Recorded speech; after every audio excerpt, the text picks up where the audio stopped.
This is A's Cast Live, your comprehensive look at the Oakland Athletics. Rooker, it's a fly ball to deep center. Robert going back at the track. He will turn and watch it fly. And 29 other MLB clubs. Adolis Garcia sends one the other way. That sends Carroll back. He's at the wall. Grows. Ronald Acuna, another milestone in a truly historic season. Julio with an absolute nuke out to left field. It's Glaber Day.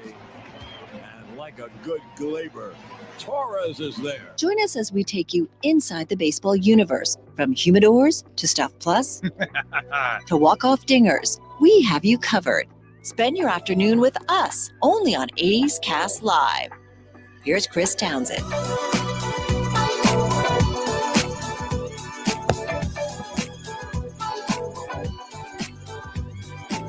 All right, I need help. Right out of the gate, I need help. How do you get highlighter out of your pants? Tied the go stick? Research staff, how do you? I just got highlighter all over myself. How's everybody doing? It's Friday in the Treehouse. It's happy hour time. We got drink specials. We got prizes. We got free stuff. Things everybody loves. Come see us in the Treehouse. We are going to be here till what time? 5:45. 5:45. We'll be here till 5:45. We've got a jam-packed show. Are you ready? Are you ready? David Forst, the general manager. Sarris of the Athletic. Mark Kotsay. Mitch Spence. Mitch Spence, who's been huge for the Athletics. Coming, telling you, there's Vulture wins to be had. If your starter can't go deep, somebody's going to get the win. There is Vulture wins to be had. Mitch Spence, he's what, 3-1? Yeah. I love it. He was what you picked Adam Oller to be last year. Exactly. I told you. The role of the bridge to the guy. This guy coming in the fourth or fifth, even the sixth, is a super valuable role. If we're not going to allow our starters to go deep, this guy is pitching innings that should be the starters' innings. That means they're very valuable innings. This role years ago was a guy who was just getting – this guy was coming in when the game was you're getting beat up, you're getting blown out, right? It was a mop-up role. Not anymore. This guy is super valuable. You're pitching high-leverage innings that the starter is supposed to be doing, but we don't train our starters and don't allow our starters to go deep. So somebody's got to come in and pitch crucial innings, and they're getting rewards. I call it the Vulture win. He comes in, he sees the prey, the Vulture circling around the highway. There's roadkill. Who's coming to get the roadkill? A Vulture? The Vulture. The Vulture win. We'll see how he feels about that. Also a great Marvel And villain. the reason why I like it so much is I did that role at one point. It's a great role. Wait, you're talking about the pitcher Vulture, not the villain in the Marvel Comics Vulture. Or you could have done both. Maybe I did. Shout out Michael Keaton. I'm a villain as we speak. Yeah, the Vulture is going to be here. Come in and get that win, baby. Wins don't matter. I'll take them. You don't want them. I'll take them. There's some really interesting stuff in baseball. Normally, I don't read the storylines to you in the notes, but today is one of the best I've ever seen to tell you everything that's going on in baseball. But great guest list, as you heard, the general manager, the manager, Sarris, national baseball columnist, and Mitch Spence, who not going anywhere. And, oh, by the way, one of the biggest news and notes, and we'll talk about this a little bit more later on, the A's are the only team in baseball to have not made a pitching change with their roster. They've made pitching changes in games, obviously. But think about that. There's 30 teams. The A's, who no one gave any hope to, are the only team, and I don't want to jinx it, knock on wood. Everybody knock on wood. The A's, 13 pitchers, nothing's been changed. All starters have taken the ball, all 5 of them. And all the relievers, no one's been sent down. No one's been hurt. No, they have used the same 13 guys the entire season. They're the only pitching staff to do that. And right now, tied with the New York Yankees, because we've been giving you the stats since April 3rd, how good they've been, number 1 in baseball. Well, we don't even, right now don't have to do that. Right now, they're tied with the Yankees for the best ERA in baseball for a bullpen. So pretty amazing there. There are some news and notes today, as I think there is absolutely no shock that Nick Allen and Ryan Noda have been sent back to Vegas, both scuffling offensively. This is not good for Nick Allen. As much as I love Nick Allen, this is tough for him because this was his opportunity to win the job. It was his opportunity to finally seize the job and be the shortstop. He wasn't able to do that, going to be sent back down, and now we'll see what happens with Hernandez in the future of the shortstop position. Ryan Noda, not a head scratcher because Ryan Noda just hasn't hit. And one of the things that will be in this next road trip, we're going to go more into this project that I've been working on, but certain guys, like a guy like Ryan Noda, who relies a lot on taking a ton of pitches and walking. We loved it. Why? Because he got on base. Well, everybody figured out, why am I walking a 230 hitter? That's just not smart math. Why am I giving a free 90 feet? Why am I giving a free bag to a guy hitting 230? And literally last year, a lot of the time, Ryan O is hitting the 220s. You're walking a guy consistently who's hitting 220. I don't know about you about a game plan. That doesn't seem very smart. So what are we seeing this year? We're seeing people attack Ryan Noda, saying, you know what, Ryan Noda, if you're going to get that 90 feet, you're going to have to earn it. You're going to have to swing your way there. And he's got to go figure out. David Forst will talk about it a little bit later in the general manager show about what they want from Ryan Noda. They've talked about some swing issues that he has in mechanics. And it's one of the reasons why I hope you guys love that we have Fran Reardon on a lot. I think he's Cody's favorite. Is Fran Reardon your favorite manager? I would probably have to go with, I mean, since how well we've known him now. No offense to Kotz or my good friend Derek Shelton. No, Shelty. Yeah, Shelty. I'm bad luck for him. But when you think about the synergy that there is with our AAA staff and our staff here and Fran Reardon and like sending guys down, hey, fix them. This is what we want you to do. This is what we want you to fix it. And they've done a very good job with that. So you're going to see that Brett Harris is up. Brett Harris is somebody that our good friend Mike in Texas, I don't know if he watches this show, but he calls into the post-game show. We call it the Clubhouse Show. God, I'm forgetting the number. 833-625-2278. That's the phone number. You call in, and Mike calls in all the time. He's a huge Brett Harris fan. Watch him in AA. Brett Harris is a big kid. Now he gets we've seen him. Now he gets a true opportunity. He's playing tonight. Like, here you go. You hit. You got a shot. J.D. Davis is back, so we'll see how that plays. Got a feeling J.D. Davis. Is J.D. Davis playing? Yeah, they both are. Is he at first? I'm looking right now. Davis is at first. Yeah. So this, sending Ryan Noda down opens up a spot at first base. J.D. Davis. We know that everybody's going to play all around, but if you're Brett Harris, you go out and hit tonight.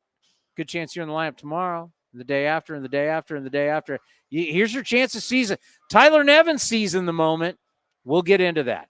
All right, some big stories in Major League Baseball before they all start kicking off. I believe this is being overplayed. You tell me. Craig Counsell, manager of the Chicago Cubs hosting Brewers. Craig Counsell obviously was the manager of the Brewers. Long career, long established career as the manager. Left them for greener pastures, as they say. If this was going to Milwaukee, I guess I would say it's a big deal that this is Milwaukee going to Chicago. Pat Murphy and him obviously are very close. Now the manager for the Milwaukee Brewers. Big deal, not big deal. Deal or no deal? I don't think it's a big deal. I mean, they played earlier today. I don't know who ended up winning that game, but they played a day game on Friday. It's a Wrigley. Well, I know, but they don't. Who won the Cubs Brewers games? Anyone know?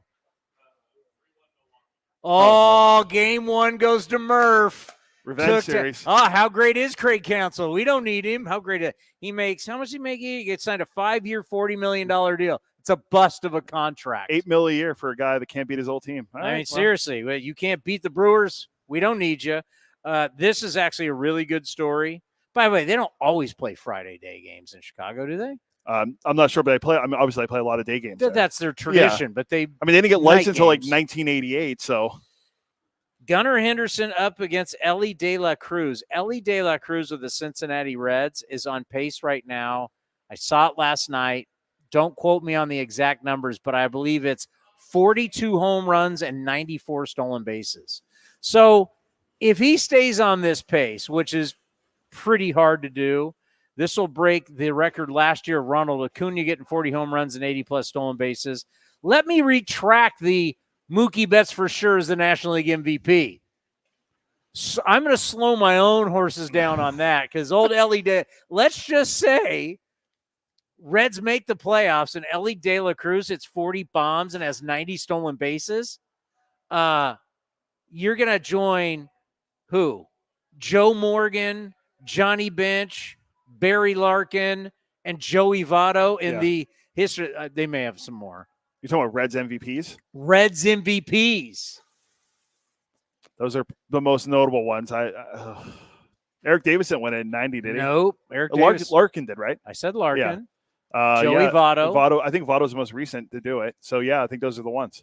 I would go Morgan, Bench.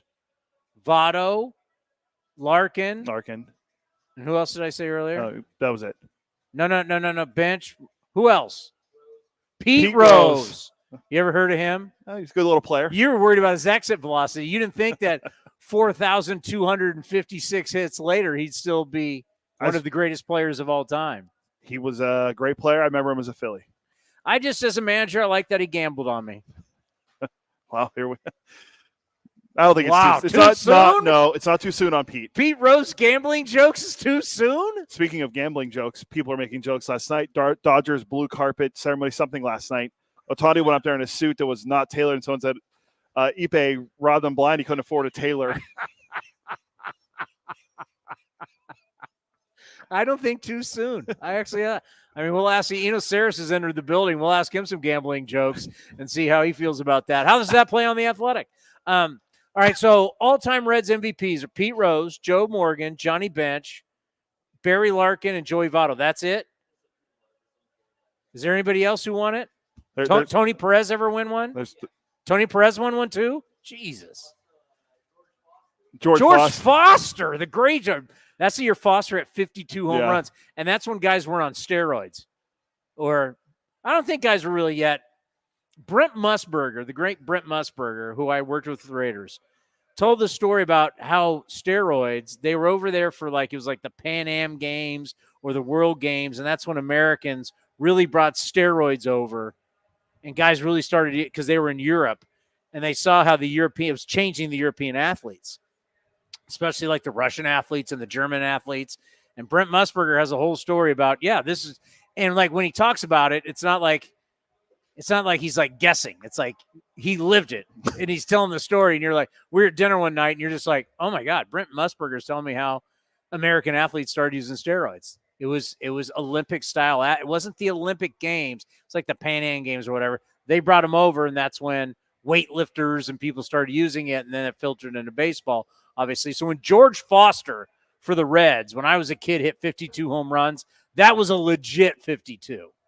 Yeah, what year was that? 70, 78? I was going to say 81, 78. 80, 77. That was in the midst of that was the Yankees back-to-back, right? 77, 78? 75, 76. 77, was 78. The Big Red Machine. Last team to do it in the National League. Which is really hard to believe. Yeah, it's been that long, and the last team to do it, obviously, in the American League is the Yankees. 99, 2000, 2001, or 98, 99, 2000. They also did in 77, 78. But, that's a lot of home runs in 1970. So, up against Ellie De La Cruz. Remember back in the day when it was A-Rod, your favorite player, Jeter, your other favorite player, Noma, and then they really didn't include Tejada, but it should have been. That group of shortstops, young shortstops. This is a loosey-goosey era. It was a very loosey-goosey era. But remember, you had all those shortstops.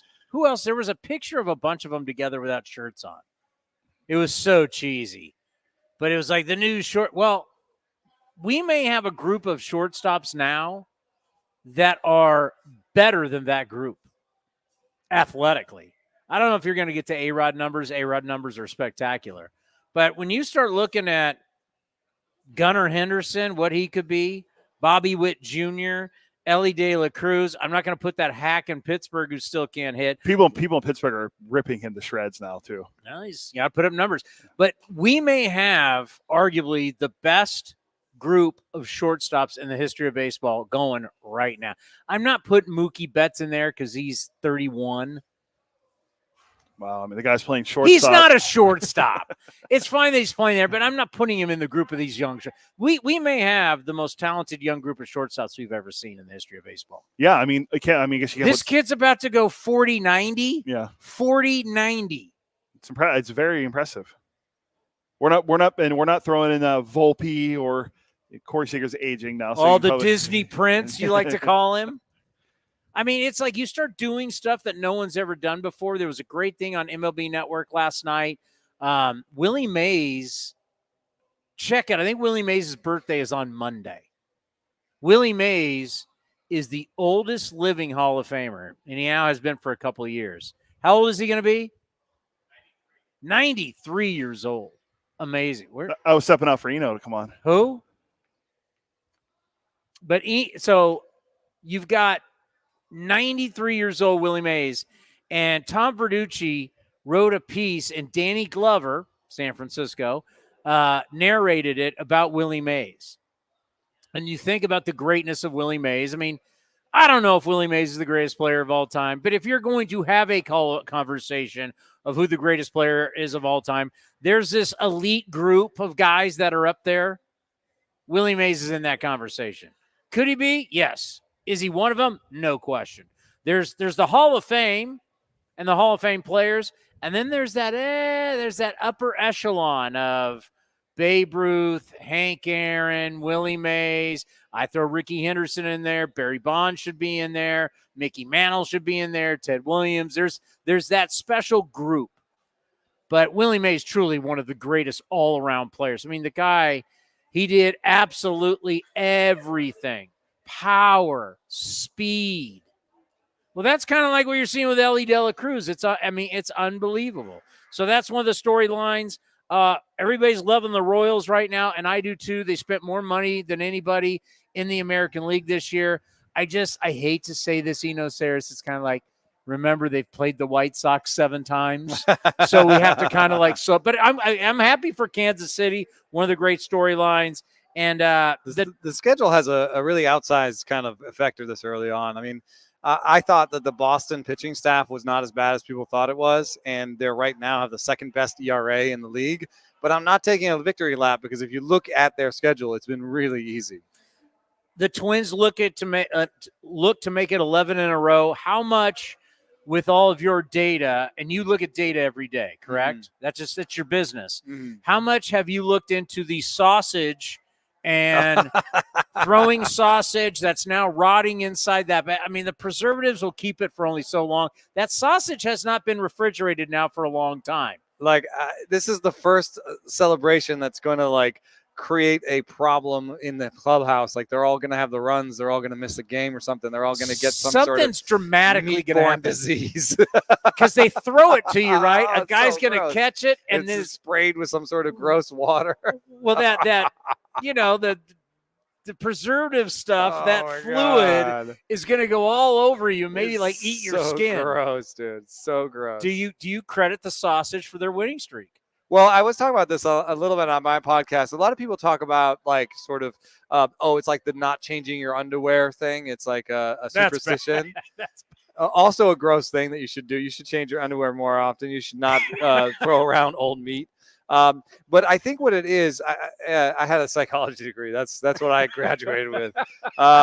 And I think what it is shared experience. So I was watching my kids' Little League team, and they have literally a piece of trash, like an old water bottle that they've tied to a stick, and they've given it a name, and they parade it around, and that's their meat, their meat stock. Yeah. It's not so much about superstition. It's about bringing the whole team together and having a shared experience, because you've been in a clubhouse.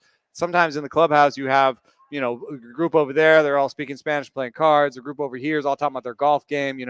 There's different factions in the clubhouse. If you have this weird celebration, it brings them all together. It gives them a reason to kind of hang out. Community, yeah, bonding. Yeah. There's something to it. I wish, and I think you having that side of graduating with this psychology degree, there's too many people in the Not data super world, useful. but there's too many people in the data world that want to not buy into that. And you're like, no, this is still, it doesn't matter if we're talking baseball, we're talking sports, we're talking about a sales team, we're talking about engineers at Google or Apple or whatever. When people work together and communicate well, they function better as a unit. That is just something we've seen with human beings for so many years. And when you think it's just all about, I'm going to look at data to set my lineup and da-da, it's like, no, you got to, there is something about the humans interacting that makes me the humans interacting well together. It makes me think of a couple of things. One was a really cool conversation I had with Corbin Carroll about how, he has a big contract. He has money. He's a young guy, but he's got these young guys coming through. And what he does is he takes them out to dinner on every road trip. He takes all the young guys out to dinner on a road trip. A, he's paying for it. Yeah. They don't have as much money as them. But B, he says, this is me trying to create camaraderie because I know that'll help us down the line. I don't know how it'll help us, but I know it'll help us. So that's one thing. Sometimes it's player-led. Another thing is Mike Schilt in a Padres game recently, there was a chance, he had a choice where there was an obstruction call and, because of there was an obstruction call, but Cronenworth put a ball in play. And so Cronenworth had an RBI on a ground out. But because there was a catcher obstruction call, Mike Schilt had the choice of either bases loaded with one out and no run, or I bank the run and Manny Machado comes up with one guy on. It was catcher interference or something like that. Yeah, catcher interference. Yeah. And so he had the choice between banking a run, which by win expectancy would have helped him. Banking the run would have increased their chances of winning the game more than not banking the run. But there's also a mathematical argument you can make for it. There are more theoretical runs you'd score with bases loaded, but those are theoretical runs. How did it work out? It went well, and part of it is Manny Machado was the guy that was coming up next, so that's a good thing. But the soft part of it is believing in your guys. Not pushing that emergency, we need this run. We're not scoring any runs. We got to take this run. Sorry, Manny, I'm taking this run, No, it was, no, Manny, I think you can go up there and clear these bases, which is what Manny did. So, on this show, I take a lot of shots at things in baseball that I think are old. I can't stand it. And you actually said one that I think about in baseball. I like to prove to people just how moronic baseball can be. Like when people say the back of the baseball card, right? Yeah. We just sat here and said that Corbin Carroll, because he has a big contract, is going to spend money and he buys the dinner on the road for all these young guys who, by the way, are all making over $700,000 a year. Raise your hand if you're making $700,000. Anybody making $700,000? Yeah, not me. So this is a story baseball will tell you that Corbin Carroll is out there. He takes all the young guys out because they don't have money. They're all making close to $800,000 on the minimum. I talked to Sam Fold about this when he was here, and Sam Fold was often on the minimum contract because he was not. I don't know if he ever was he able to eat. I don't. Because he afford a place. Well, he was kind of. I'm going to tell you this because in the end, I think he did the right thing, but he was kind of complaining about, not making much money. It was like sort of a joke he made, some sort of joke. And I was like, Sam, I'm a writer. Yeah. How much do you think I make? And he immediately was like, oh, dude, no, I get it. It becomes an insular you don't. thing. No, he's like, it becomes an insular thing. They don't get it. You're in among your peers and you start to just, and that's why we talk about leadership coming from the highest paid guy in the room. That's the baseline. 700,000 is the baseline, and so those are the ones who don't make any money in that room, in among your peers. So baseball is the most tone deaf sport of any sport. NBA's right there too. And Patrick Ewing said we make a lot of money, but we spend a lot of money. Yeah. If anybody remembers that way back when. And Latrell Sprewell, what did I got to feed my kids. Yeah. Milwaukee turned down like $80 million because he's got to feed his family. Yeah. Like these guys are tone deaf. The national media, I mentioned this today to probably off the air to the general manager. I've attacked it on my post-game show. The national media treated us all like trash. They basically said, you're not worthy of covering. The only thing that matters is relocation. This team stinks. So basically, I took it personal because it means all the work I'm doing doesn't mean anything. They just said, we're not going to cover the team. Every single outlet who did any preview thing basically said, we're not even going to talk about the team. It doesn't matter. They're so bad. And now all of a sudden, that narrative has changed dramatically. There's no question this team is winning games, and it's way better than people thought. Yeah, that's a tough one because I've participated in that, and I would just say that like sometimes we get insular in the same way that maybe a player in the clubhouse can get sort of navel gazing, and you see numbers when you write about the Yankees. You see bigger numbers, and so I think that actually makes it's an interesting conversation to have because when you start talking about this is a big market and Oakland's in a big market, why have they struggled? It doesn't always play like a big market, like when it comes to media coverage and when it comes to readership and when it comes to fandom, it hasn't always played like a big market, like the Bay Area big. It's a portion of the Bay Area, but I will apologize for any part I've played in the it is really fun to see people. We just talked to Mason Miller be the player, I think the pitcher of the month, reliever of the month. But Lucas Urseg right behind him is giving them a shot, a really kind of a lockdown thing there. And then I think Geloff's going to come back and rake again. And in the meantime, we're finding some good things out about JJ Bleday. I think Lawrence Butler under the hood, there's some good stuff going on there. So this is the process that we've talked about that Oakland undergoes they do the short rebuilds where they get guys who are close to the big leagues and give them a chance and let them play. But one way that you can see this is Tyler Nevin. Here's a guy who just needed a chance. He just needed someone to give him a long-term playing chance. And Oakland is when they are in these rebuilding phases, they do that. They give people long 2-month long chances to prove that they're big leaguers. Yeah, it's life, right? It's like seize the moment, seize the opportunity. Tyler Nevin's doing it. It's funny when you talk about the rebuild.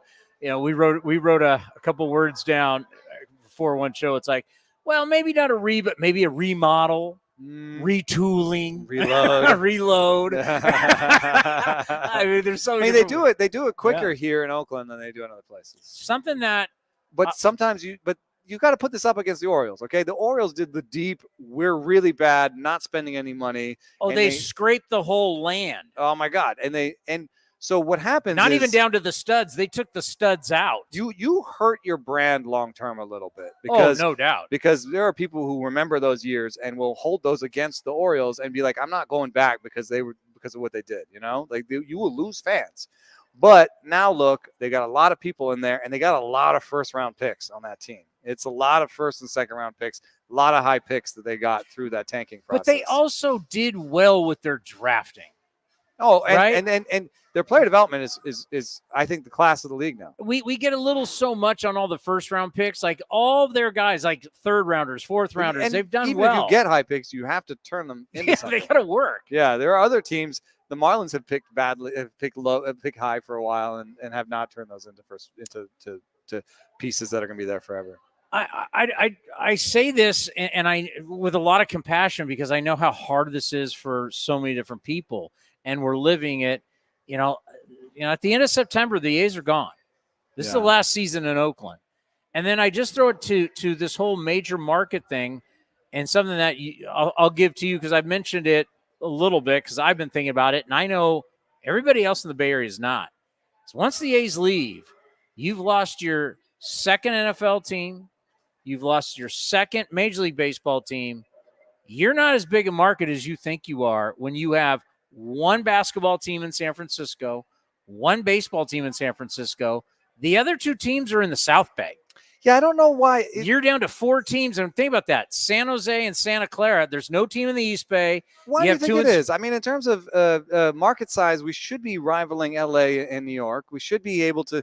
New York has been able to have the Mets and the Yankees. And the reason why I bring up the location, because the Bay Area, we like to include everybody. But listen, I think it's fractured. There's 4 teams in Philadelphia, and they all play next to each other. Yeah. There's 4 teams in Minnesota. They're all in Minnesota. You don't have one city here in the Bay Area that has 4 teams. But it goes beyond that. I don't know if it's like traffic or BART or something, but I have friends in Oakland, that are long-term friends that I've had since I was like in 5th grade that I see like once a year. Because I live in the peninsula and they live in Oakland. I don't know if that's my fault. Maybe it is. But like know. it's something about we're the so Bay spread Area. out. It's a little bit more like LA. I know people in LA who are like, oh yeah, my friend over there. It's like, he lives in Santa Monica. I'm in Pasadena. And there's traffic, and there's no way I'm ever I'm not going gonna to see. Yeah, see, that's a little bit of the It's same a California conversation. thing? It's a California thing. Also, like, I could go there, but there is traffic and there's a lot of stuff, and there's a lot of cool stuff in my little neighborhood. And there's like, I can go to. There's a lot more things to do. When I was trying to talk to people in Florida, why do Florida teams not draw well? Florida baseball teams, and they said, well, it costs money to go in the park there, or you can go to the beach for free. And there's just too many people who are like, I want to get in the water. I'm going to water ski. I'm going to do this. I'm going to do that. I'm going to do all these things that are, cheaper than. So do you see what I'm saying? The Bay Area, once the A's leave, it's getting a lot smaller of a market. Weird. It's like the San Jose Giants. San Jose 49ers almost. I mean, the right? Santa Clara 49ers. Yeah, it's not like there's one. I mean, San Francisco Warriors. Oakland had 3 teams and have 0. Yeah. I mean, it's I know that hurts a lot of people, but it's just kind of like is reality. Coming up here, Toronto's going to have they got a dilemma. Let's call it the daily dilemma. I've got all these players, whether it's Vlad Jr., who hasn't been very good. Bichette hasn't been good. Bassett's going to, all these, they got a bunch of different players that are under team control till 2025. Are you going to ride this out and grow this? Or are we going to see maybe some guys out there for sale this year at the deadline? And would you want some of these Toronto Blue Jay guys who at some point are going to be looking to get paid big time? Bassett's obviously different, but Romano, I mean, they got a bunch of guys that could be their closer. They got a bunch of guys that could be available. What do you think? That goes into the conversation about the Orioles versus the Orioles rebuild, the Astros rebuild versus like an A's rebuild. What do they want to do? I would say that because they have Rogers behind them, which is a good brand, a lot of money. They have decent deep money. Pockets. They have deep pockets is what I'm trying to say. I would say that what you try to do in those situations is be a little bit more like the Dodgers or the Yankees, where you keep the major league payroll high-ish, but you're trying to get a new group of stars. So maybe you don't extend long-term any of these guys, but you do little short-term deals to try and stay young guys to come up and replace Vladimir these guys. Guerrero at 25 years old has not been good in 2 years. I know. And one thing that's really interesting to me about that is there's 2 competing narratives for Toronto. One is that they changed the park and they haven't been as good at home ever since, that they've done something to that park and made it more pitcher friendly. I've looked into it. Some guys got better. Some guys got worse. There's a lot of noise on a one-year level. You can change wind flow in parks when you change. They change the outfield walls. They change a lot. So it could be a different park. But I would say this. Vladimir Guerrero and Bo Bichette are both flawed players with the bats. Bo Bichette swings at everything, and he's a really opposite field guy. So he's never been a guy that waits for his pitch and then pulls lasers. He's been a spray the ball and make contact on pitches anywhere from here to here, So I think that is a bit of a flawed approach for him. And then for Vlad Guerrero, he hits the ball on the ground too much. Like for a power hitter, he has like a 55% ground ball and rate. no speed. And no speed. So like you don't want that guy hitting the ball on the ground, So you know what he sounds like to me? Cody, what does he sound like? An Oakland A already. Oh, boy. Because no one's going to give up a lot because he wants a big contract. Oh, boy. That'd be fun. How about a deal, David Forst, get Bichette? A's need a shortstop. Put. Are they really just about to be done, both of them?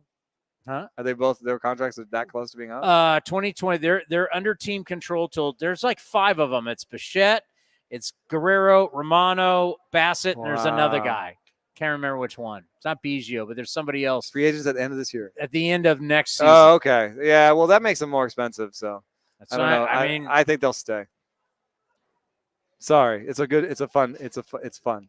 Oh, I think Guerrero might get dealt. All right. You want to take Guerrero into a final year with these numbers? If you could get something, he's going to be worth more now than he is next year. If he keeps doing what he's doing. Yeah. His numbers, I mean, he really hasn't hit any home runs since the start of last year. Yeah, he's got like 3, I think.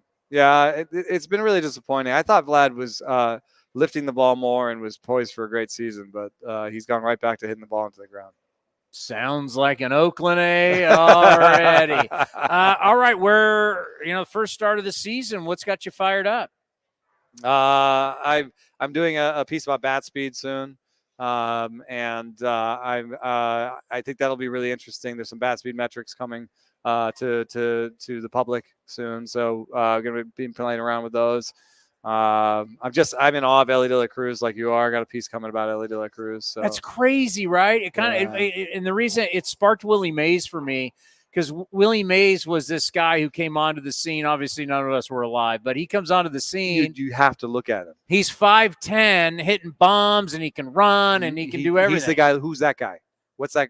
Look at that guy who's super fast, hitting the ball really hard. Who's that guy? Like Ellie, when he's on the field, you're just like, who's that guy? What are you worth if you're hitting 40 home runs and having 90 stolen bases? It's so weird that it might also come with like a 300 on base percentage. Like it's not fully like perfect, but that makes it even more compelling, you know? Yeah, that's true. You know, he strikes out a little bit too much, hits the ball on the ground a little bit too much, but do you want him so raw. Do you want him walking? I don't know. That's the funny thing. I don't want him striking out so much. David Forst's going to say it where I bring up Jacob Wilson, and Jacob Wilson's hitting walk or a chance at a homer. and he goes, well, he's only walked once. Okay. 400. I have a belief, and I'm going to have a whole thing on this. I'm kind of doing my own little research project. Walks for a lot of the best players are way down. If I go to 1999, we had 17 guys walk 100 times. Last year there were 3, the year before 2, and of course both are Soto and Judge. So, like, I wrote that whole piece that was like they should swing less. Like Ryan Noda. Ryan Noda's a great example. I think I know why. They're attacking because if I'm a pitching coach, my game plan. Why am I going to walk a guy hitting 230? I'm doing him a favor. Right. Make him hit his way on. No, I think what happened recently was that teams realized that slugging percentage is more tightly related to team success than OBP. Well, also I think we have determined the strike zone more than we've ever before in the history of baseball. I checked with my boss. Closer to perfect. Right. I checked my boss Delaire, and I said, with StatCast, I asked, when did you guys start putting that box up? Right. That's when we first got it. Like, wow, the box is up on that. And that trains the umps. The umps will see that. They'll get better and better. And then all of a sudden, I know it doesn't feel like that when Angel Hernandez is on the behind the plate sometimes. On Marlins jersey. MLB.com, I can track every single pitch. So it's like we have defined the strike zone more than ever. Umpires got to be better. They're getting graded out even on Twitter every single day. Right. It's like the strike zone's it's like attack the zone. I just and then to get to power, you have to kind of commit a little bit earlier. So then, power's out in front of the field. So if power's out in front of the plate and power is more tightly tied to team success, then you're not going to necessarily preach a very patient approach. And then because you won't get to that power out in front if you're just always on your heels. And everything. So it's attack. It's both sides attacking. All right. So with that approach, who is the one team that's been preaching walk forever? And by the way, who can't score runs and has the lowest batting average and only hits solo home runs? A's. Right? Attack the strike zone. Right? Yeah. They're not aggressive. It's been walk. I mean, the GM just told me earlier, you'll see it on the GM show where I said, hey, he's hitting over 400. He's only walked once. I don't care. He hits. Because to me, the strategy of walk is changing, as you mentioned. If you're tying and we could collaborate on this because I've been looking at these. If you're telling me teams has decided, hey, man, slug is where it's at, and as you mentioned, for me to slug, I got to be ready to swing it. Yeah. Like Jim Thome, I'll never forget when Jim Thome was a Twin years ago. We were in Minnesota. Bases loaded, came up 3-1. Whack, he hit it out. And I remember coming on the postgame show going, our guys would take that. Jim Thome, 3-1 bases loaded, was coming out of his shoes, and he hit one 500 feet. Like, if you want to be a slugger and you want to have slug, you got to be ready to hit. You're not up there going, well, that's a little outside or that's a little inside. You got to gear up to swing it. That's how you get bat speed. Yeah. Interesting. One thing I do want to put on people's plate, Sonny Gray, great former A, Did a long piece with him about the evolution of his breaking ball. So that's up on the Athletic. So I get to pimp my piece a little. Pimp bit. it. Yeah, it was really fun. Wait, did you always guys get enjoy into talking to him. did you get into the point to where sometimes he just doesn't know how it's going to go? It just Well, happens. The magic happens. We did talk about this. If he puts his hand down on the table, his index finger doesn't ever make it. Like when he's been shaped. His hand is like this now.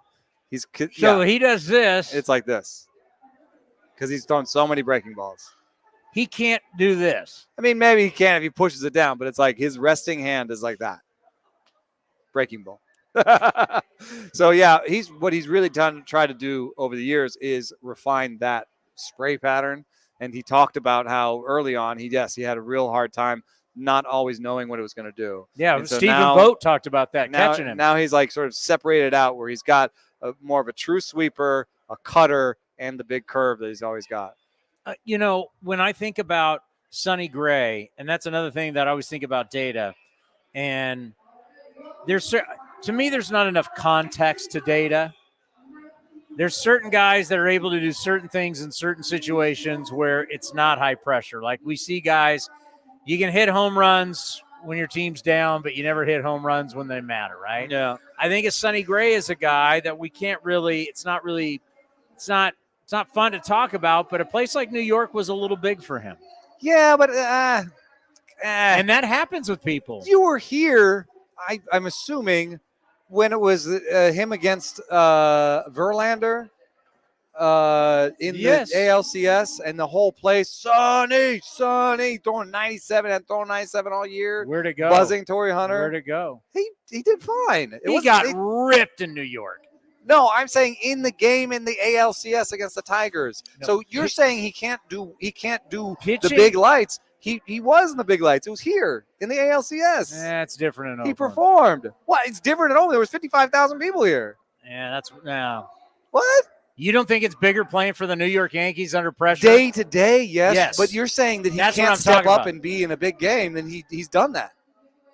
I'll give you that. But the day-to-day where I'm going to pay you for a long term and you got to come here, like Juan Soto is proving he can be that guy. Juan Soto is that guy. He's relishing So in it's that. something about just like, there's 15 reporters in the clubhouse every time you come It's back. called pressure. It's called expectations. See, that's what you're in psychology. You don't even want your psychology degree to agree that you know that human behavior changes with pressure and anxiety. No, It doesn't. It does. It does. I just don't buy. It does. It doesn't. You guys, whenever it goes against your numbers, you guys start to backtrack. Let me say it this way. You're like Deion Let's Sanders. say you give him a 5-year deal. I'm saying years 2 through 5, he's fine. That's how I think of it. I He think got in there. It was 1 year. Things got off the rail. Yes, there's some psychology to that. He had a hard time. It's a lot more pressure. I get that part. What I'm saying is he could have settled down. He would have been fine. I don't see anything when I talk to Sonny Gray. I'm like, oh, this guy can't handle it. there's certain guys who love playing in Tampa, and there's certain guys who love playing in the bright lights. I say you give them enough time, they will figure it out. Everybody, there's been plenty of Most people who have people. wilted in the big markets in multiple sports. That's your psychology degree should kick in. All sports, doesn't matter. People sometimes, what happens when you're not comfortable? What happens when you're not comfortable? Yeah, you just keep doing it until you get comfortable is what I'm saying. Well, why do certain golfers never win majors and play well in majors, but they do well at the John Deere? Yeah. They played a million majors. They can't win a major. The pressure's on There's something about this narrative I don't like. because it goes against your numbers. It goes against the data. I But what does guess. your psychology degree say? Situations matter, context matters. You're right. Up on the Athletic right now. Yep, Sonny You Gray. guys are still doing a great job, my friend. Thank you. Quick beer, quickly beer. We're what are we? Spring heading to. We're still. I don't know. I don't have an answer for you right now. I'm cold IPAs are nice. They're nice and light, and they're good summer beer. Because you like, we're summery. This is summer. It's summer out there. yeah. Because once we get to hot, you're out on IPAs. Yeah, more pilsners and lagers. Yeah, Because that thick IPA is rough. especially now. I'm not having a double. The great Eno Sarris. Check him out on the Athletic. Mitch Spence joins us next right here on A's Cast Live. Whether it's a midweek trip to the ballpark to catch a game or a weekend of baseball for the family, grab your tickets for an A's game this season. Secure your seats today for all the biggest matchups, fireworks, drone shows, giveaways, and more. Don't miss out on all the things happening this season. Throws and set. It's a drive into center. It's deep, and Straw is back at the track. He will turn and watch it fly. So grab yours now at athletics.com/tickets. That's athletics.com/tickets. Where does one community end and the next begin? Across the railroad tracks? On the other side of the river? Is it between the east side and the west side? At Comerica Bank, we believe it's all one community, and we're all part of it. That's why Comerica has invested over $20 million for affordable housing, financial education, and workforce development in lower-income communities. Because when we raise expectations for everyone, we all rise. Member FDIC, Equal Opportunity Lender. With an advanced network, cybersecurity solutions, and trusted partnership, Comcast Business powers more businesses than anyone. Comcast Business, powering possibilities. Get started with internet and security for your small business for $49.99 a month for 12 months with a 2-year contract. Plus, ask how to get up to an $800 prepaid card with qualifying internet. Call today. Ends 5/5/24. Restrictions apply. New customers only with 50 megabits per second internet and security edge. EcoBill and autopay required. Equipment, taxes, and fees extra. This is the place where you can dance like nobody's watching, win like nobody's business, and get away like you mean it. So what are you waiting for? Come join the party. Take that evening out and make it a night you'll never forget. This kind of action can't be beat.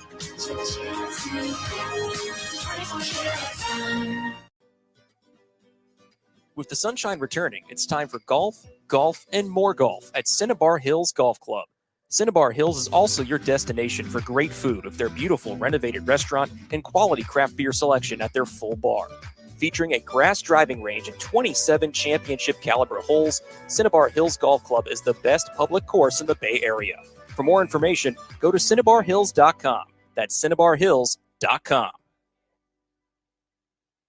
This is Chris Townsend. There are two things that are a must for me: comfort and style. Whether I'm playing golf, going to dinner, I've got to have the right feel. That's why I've partnered with Linksole, and you're going to love Linksole. They have just released their new spring line, new fabrics for their polos, lightweight and perfect for technical performance. Linksole also has new styles for their layers and hoodies with cool prints and seasonal colors. You know what they say in the big leagues: look good, play good. Go to linksole.com. That's linksole.com.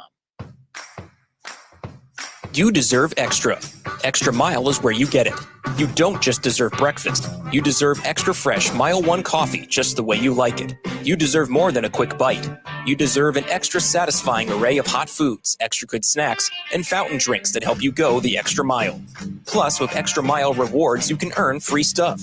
Visit Extra Mile at select Chevron and Texaco locations. See program terms and conditions for details. If you're looking for a new mattress, Nest Bedding has you covered. Sleep on the same mattress Hall of Famer Ricky Henderson sleeps on. Nest Bedding is the #1 brand of online mattresses and the Bay Area's favorite mattress store. Take home the Easy Breather pillow. The New York Times calls it their #1 pick. You can navigate their easy-to-use website, nestbedding.com. That's nestbedding.com. Green and gold fans, use the coupon code Oakland, and you'll get 10% off your entire order. Nest Bedding. Love where you sleep. You're listening to A's Cast Live. Here's Chris Townsend.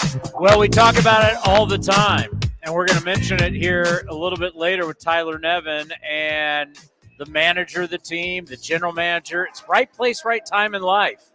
Well, I got somebody next to me, Mitch Spence. We're talking about right place, right time. We talked about it at spring training. You've now been on the program a couple times. You're now kind of rolling a little bit out of the bullpen. Right place, right time. How good has Oakland been for you? It's been fun. I mean, getting to come in here and getting the opportunity to, play in the big leagues. It's been an unreal experience, and, getting to meet all these guys and be in this kind of environment has been awesome. And your role is so important now in baseball. It just is, because you're pitching innings. You're a starter who will start again, but right now you're pitching in innings. If a starter doesn't go deep, You're pitching those innings that traditionally used to go to starters. These are huge innings in the middle of the ball game where you gotta keep things where they are. Yeah, no, I mean, my role is to, if a starter's pitch count gets up too high, it's my job to come in and kind of bridge to the back end guys. And it's been kind of an interesting ride to figure out how to go about doing that. But I mean, I think, I've leaned on a couple guys, and I'm trying to just do it the best I can. Well, the thing for me, because I did that role before in college, when you go from a starter to this guy, you were so used to every 5 days. This was my routine in between starts. Game day, I have my routine when I go out and run polls. Yep. If I throw a football, if I play long toss, what do I eat? Now it's like phone rings, get up, let's go. And you're not going in there for 1 out. You're not going in there for 3 outs. You're going in there for multiple innings. So talk about that transition of how, as an athlete, getting yourself ready is far different. Yeah, so as a starter, I had every day was a specific thing. I was big on the bullpen on the third day after I started, lifting on certain days. And so now it's like everything's kind of up in the air. And I try to take what I did as a starter. I try and, do very similar lifts. I try and, do things on certain days. I try and get off the mound kind of as a bullpen day every now and then. But the biggest thing is like you said, when the phone rings, you have to be ready to go. So what I try and do is just throughout the game, stay ready, try and move around and, the second or third inning, going inside and move around in the weight room, trying to get the body loose a little bit, throwing plyos if I can, just so that when the phone rings, it isn't the first time that I've gotten up and done anything. So I'm not super cold, but those are kind of the things that I've tried to do. Now, that's the physical side. Now let's go to the mental side. As a starter, you're used to starting the game. It's your game. Now you're coming in and it's chaos. You have to be ready for chaos. How's that transition been?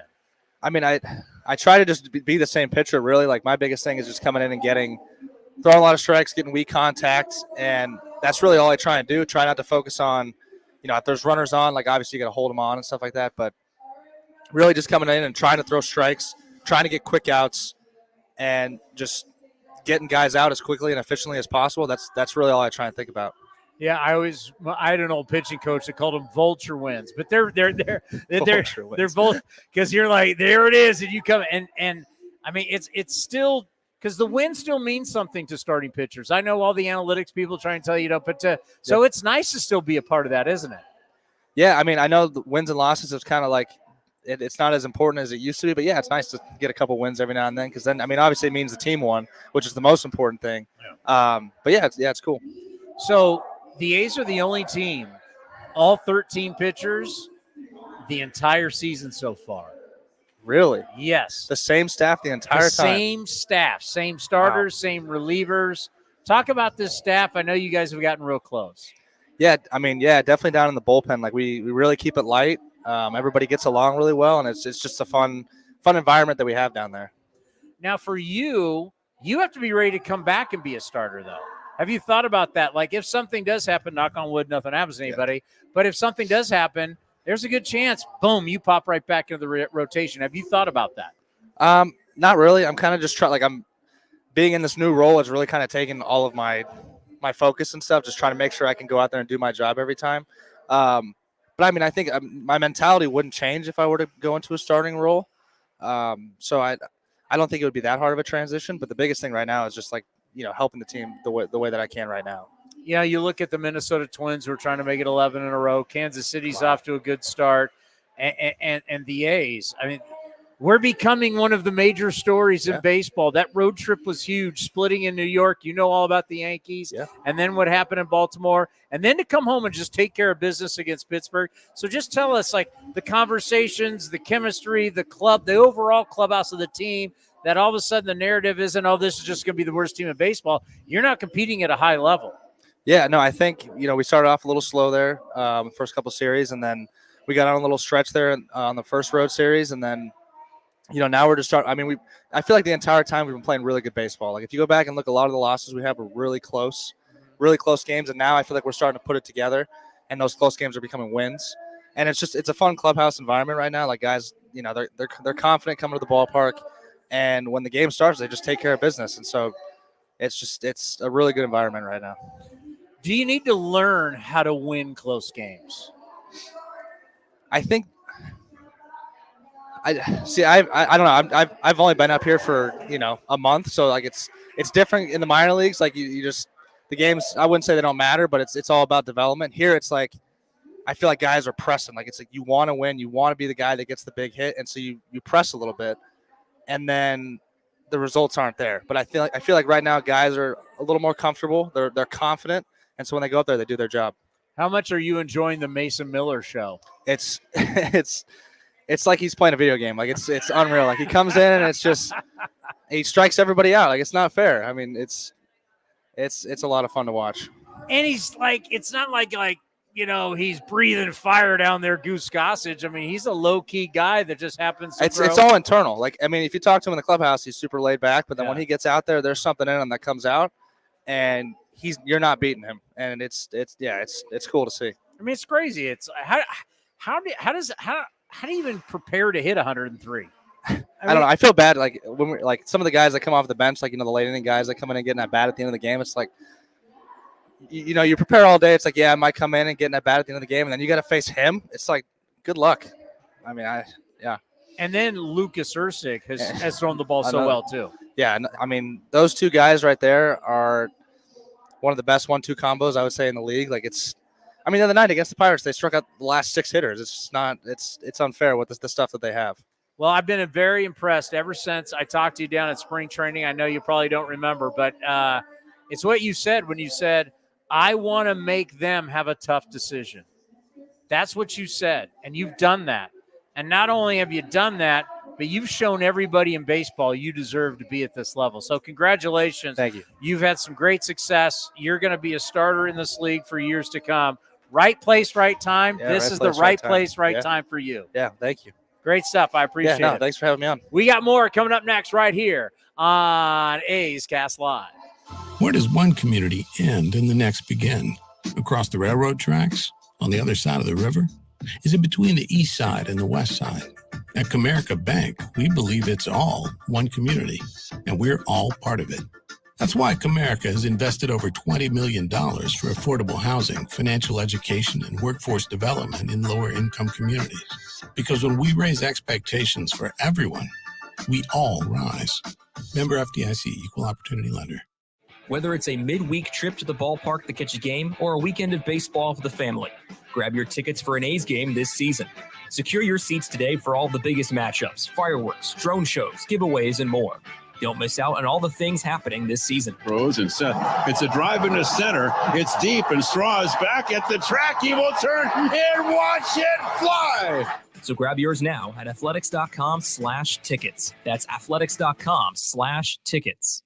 Hey, Oakland A's fans, step up to the plate with Xfinity Internet. Get the fastest speeds and low-lag streaming for an incredible viewing experience that knocks it out of the park. And you'll have a consistent connection with reduced buffering and freezing, so you can stay in all the action inning after inning. When it's game time, make sure to catch it all with internet that's powerful and reliable. Stream sports from the best seat in the house with Xfinity, because it's only live once. Actual speeds vary and not guaranteed. Many factors affect speed. For factors affecting speed, visit xfinity.com/network management.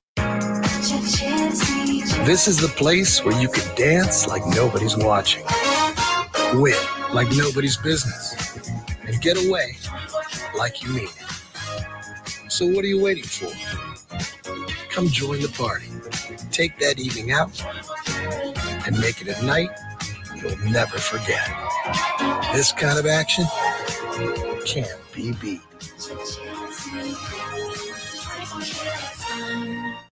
This is Chris Townsend. I'm proud to announce our Year 2 partnership with Link Soul. They've changed my wardrobe, and they can do the same for you. And right now, their spring collection is fabulous. Natural fabrics and versatile styles, perfect for this time of the year. And they want to introduce their performance line for golf, premium for on-course apparel, design, and to keep you cool and dry. Check it all out, linksoul.com. That's linksoul.com. Remember, look good, play good.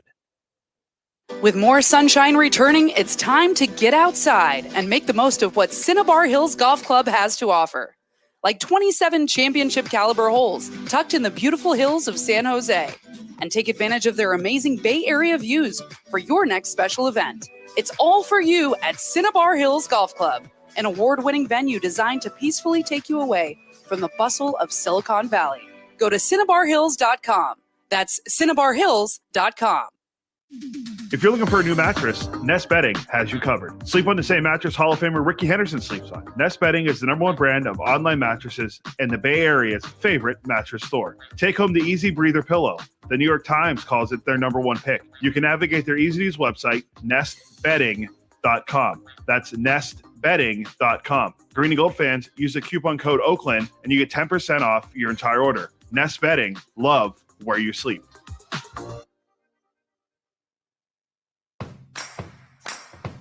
You deserve extra. Extra Mile is where you get it.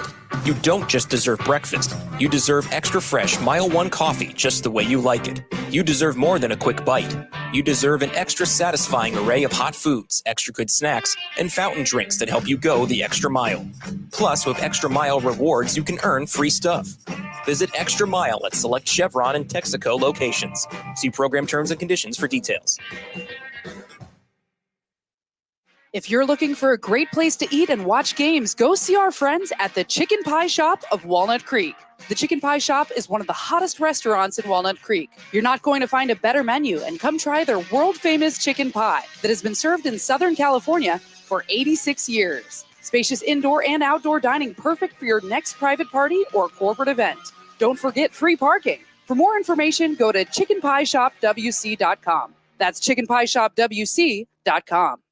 And the underdogs, Oakland Athletics, win their first championship since they were in Philadelphia in 1930. Hi, I'm Raleigh Fingers, Hall of Famer, 3-time World Series champion with the Oakland A's and World Series MVP. Winning takes teamwork, skill, and heart. So when you need an ace for a personal injury lawyer that will win you the game, go with the winning team. Call Venardi Zerata at 833-VZ-for-me or go to vzlawfirm.com. Venardi Serrata, the official injury law firm of the Oakland A's. Like sports, business is about winning. Championship decisions are business decisions based on what it takes to help your company win. And that's why there's UBO Business Services, specializing in helping you win every day by streamlining workflows, managing documents, and providing the best-in-class office technology. Make your championship decision with UBO Business Services. Visit them at ubeo.com. That's ubeo.com. Unlock offers and receive exclusive in-game features by downloading the MLB Ballpark app for iPhone and Android today. Plus, get the latest information on game times, schedules, and more. If you're looking for a great place to eat and watch games, go see our friends at the Chicken Pie Shop of Walnut Creek. The Chicken Pie Shop is one of the hottest restaurants in Walnut Creek. You're not going to find a better menu, and come try their world-famous chicken pie that has been served in Southern California for 86 years. Spacious indoor and outdoor dining, perfect for your next private party or corporate event. Don't forget free parking. For more information, go to chickenpieshopwc.com. That's chickenpieshopwc.com. You're listening to A's Cast Live. Here's Chris Townsend. All righty. Joining us on the show real quick.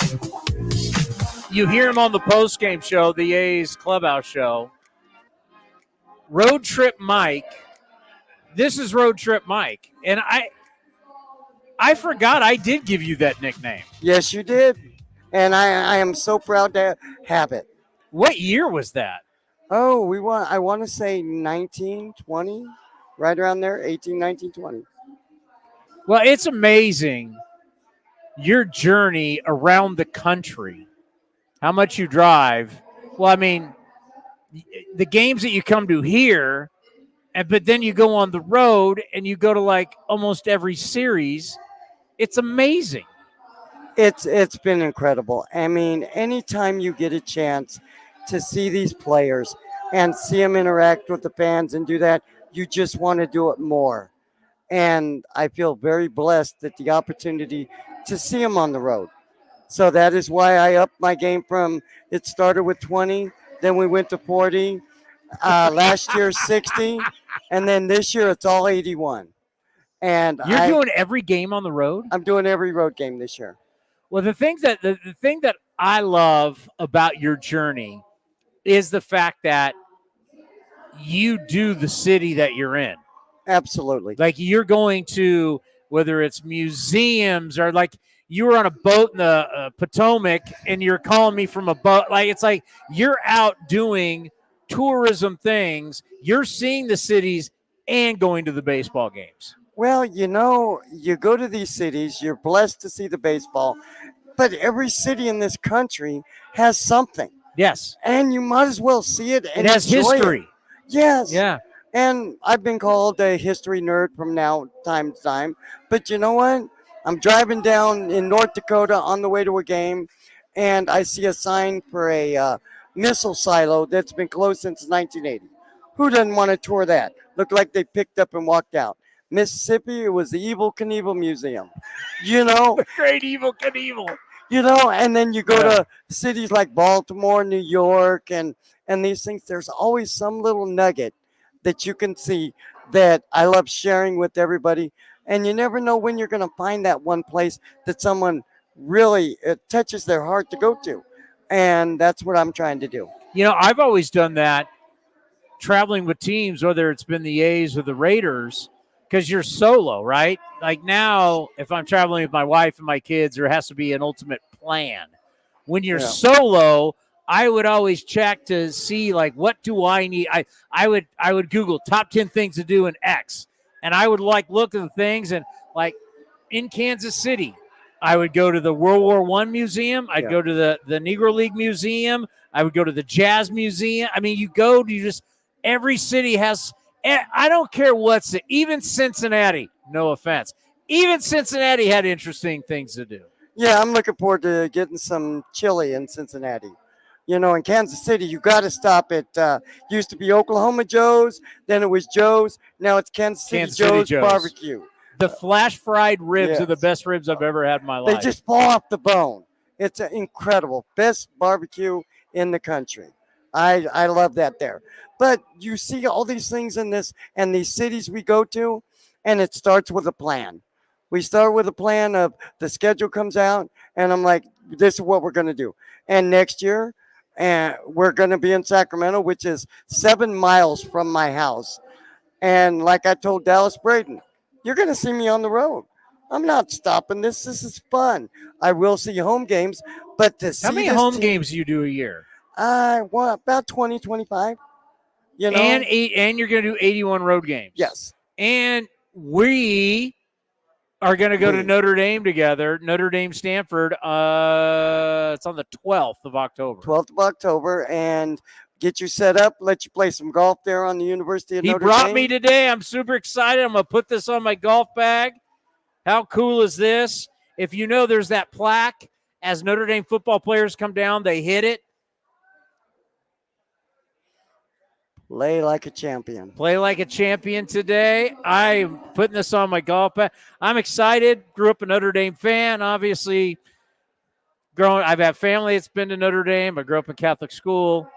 Even though I'm public school, high school, public school, college, I went to Catholic school and grade school. Always big Notre Dame fan. It's going to be an experience of a lifetime. It's going to be a lot of fun. I'm blessed when I retired and started doing the A's travel. I bought season tickets for Notre Dame football. My seat is right above the student section where they come over and sing the Alma Mater. It is a great time to see the campus. He was in Ireland when they went over and played Navy in Ireland. Yes. Got to see Ireland. The Notre Dame Navy game was incredible. All up until American Airlines lost my luggage, and I showed up in Seattle with nothing but a shirt, shorts, and sandals. And the Oakland A's took care of me. They always take care of you. The A's have been wonderful to me, but I want everyone to know this. Those kids really need the support. They've worked hard to get to Major League Baseball, to get on a team and to do this. It wasn't just overnight. And my feeling is when they're at home, they have family, they have girlfriends, they have this. But when they're on the road, sometimes it's a little different.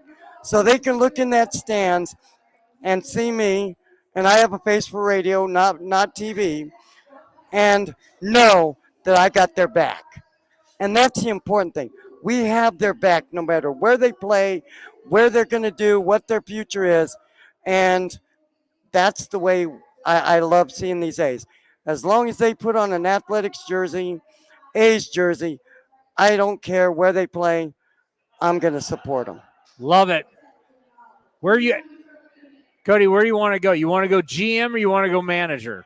Let's do the GM. All righty. It is time for the David Forst Show. You've heard of him.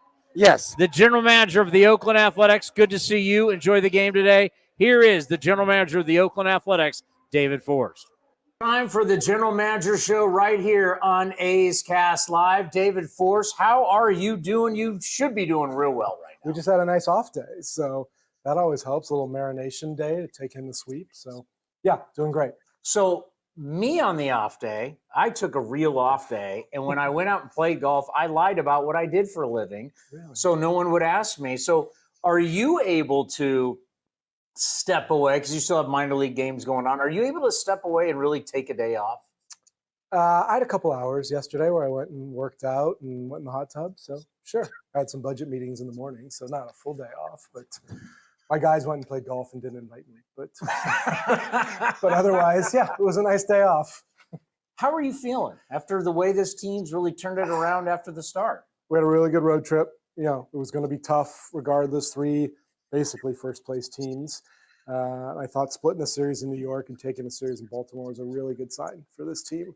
And then came home and took care of business against a team that's not playing as well as they were early in the season. So those are all good signs of what we've got here. You know, I brought it up a lot on this show, and I brought it up on the postgame show. We've seen traditionally, just not baseball, but we see it in the NBA, we see it in hockey. Teams go east from the west. They play a long trip, and then they come back. You think, oh, they're coming back home, but they're actually sluggish when they come back home. How big was it, as you said, to come back home, still play well, and take care of business? Yeah, I was worried without an off day, and also with just sort of the emotional high of taking that Sunday game in Baltimore, a game where we were down. Bullpen did a great job. Obviously, Mac hits the big homer in the 9th inning. You're worried that there's a little let up the next day. Ultimately, though, it comes down to your pitching. And Joe kept us in that first game Monday night, and the guys scored enough runs. So all those things, like I said, really nice to see this group come together that way. You know, I think about some of the moves that you've made, and, you know, Lucas Ursig is turning out to be brilliant, right? I mean, Lucas Ursig, you'd think if you're getting him as a third baseman hitting bombs, maybe there's but you got Lucas Ursig, the pitcher, and now all of a sudden we're talking about a guy that has legit closer-like attributes. For sure. So what is that like for the front office when, I mean, this is a diamond in the rough. I always say on the show, it's like, you know, hey, you take a lot of coal, some of it turns into diamonds, some of it stays coal, right? Yeah. So, I mean, this has been a special move for you guys. Yeah, look, it's a tribute to Lucas. I mean, he hasn't been pitching that long. And he's learning on the job. Right, and you look at what he did in his first half season in the big leagues. You know, the walk rate maybe was a little high last year, but he punched guys out, pitched in leverage situations, just sort of getting his feet wet. And now that he's comfortable, I think, can be counted on for setup and end of game situations, he's got a chance to be special back there. And the way everything's gone for Mason Miller, health-wise and everything like that, has this been the perfect blueprint for him? Yeah, absolutely. I mean, you go back to winter meetings in December when we sort of made it public that Mason was going to pitch out of the pen, and our goal was really just keep him healthy, just let him contribute as much as possible to wins. And then when you got to spring training and saw what the stuff was like, you were like, oh, this has a chance to be more than just like a healthy season. And that's still the primary goal, like keep him healthy. I think Kotsay and the medical staff have done an incredible job communicating, keeping him available. You know, he went back to back, so he's going to probably be down again tonight just to make sure he gets 2 days. But man, it has been fun to watch. And you can easily say that because of Ursig. That's true. We're going to keep him out for tonight. And again, getting back to Mark and Emo, like managing the staff, like they were able to close Lucas in Baltimore because they kept him available when they knew they had Mason, and vice versa. Look, I've said this about Mark since he started managing. I think he has a chance to be really, really good at this job. And obviously the first 2 years, he did not have the tools to make that happen. Now you're seeing, particularly in the bullpen, when he has a group that he can actually manage and take care of every day, he's doing an outstanding job. And we only have so much time, so just kind of lumping them all together, right? When you look at you bring Adams in, TJ McFarland's back. A lot of people forget he was here in 2020.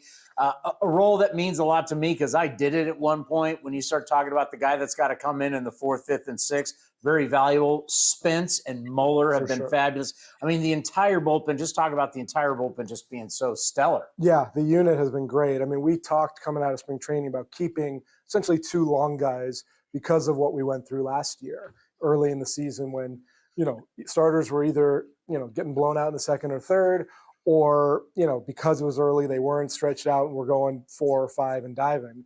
And we didn't want it to snowball. And this year, Mitch and Mueller have done such a good job of giving us a chance like the next 3 days. If there's a game we're behind, they come in, keep it close. Maybe we have a chance to win, maybe we don't.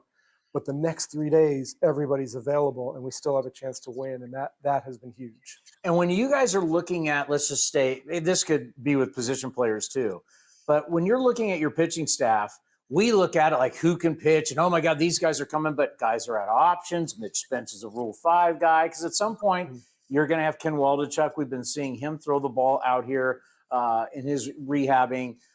You're going to have Medina's going to come back. Yeah. So how much do you think about that going forward? Moves are going to have to be made. You can only have 13 guys. Look, I think I didn't check this. I think we're the only team in baseball not to have made a pitching move yet. Which again, tribute to how we've managed them, tribute to our medical staff. Yeah, the same 5 guys have started the same whole time. 5 guys, same 8 guys in the bullpen. We have not made a pitching move. We're going to have to make one on Wednesday when we have a doubleheader. Knock on whatever is right. Wood, yeah. Exactly. So I think we're the only team. Which again, the medical staff, Brian Shulman, Jeff Collins, done an incredible job. But it's coming. It obviously is. Like nobody goes through a season. So to have Medina and Alexander and Waldichuk, out there rehabbing right now, Freddie Tarnock as well. Yeah, to have Beto and Joey Estes both making good start after good start in AAA, like that is the kind of depth you need. There's some relievers down there too. Tyler Ferguson has thrown the crap out of the ball all season long. He's probably going to get an opportunity at some point. So you got to have that depth. You got to have the healthier. All that stuff has gone really well in order for us to put together the kind of performance that this bullpen has shown us. One of the old school cliches I hate in baseball is back of the baseball card. Well, if I look at the back of Tyler Nevin's baseball card, and I look how he's performed for you, like when you picked him up and you brought him here, I brought him on the show. I apologized to him. I said, hey, listen, when you came here, I'm like, hey, but you've been amazing. I mean, he literally has way outperformed. But then you start thinking about first round pick. Yeah. He's 26 years old. In life, whether it's baseball or anywhere in life, it's about right place, right time. For sure. Is that what you've hit on with Tyler Nevin? I hope so. I mean, he's had great at-bats, not just hitting, over 300, but you see the quality of his at-bats. He gets deep in the counts. He's not afraid to go the other way, hit with 2 strikes, all those things you look for sustained success. We talked about Tyler in the offseason when he went from Detroit to Baltimore. We didn't have the 40-man space. It just wasn't the right time. And then when Andujar got hurt and he was going to be available again, it was kind of perfect timing for him.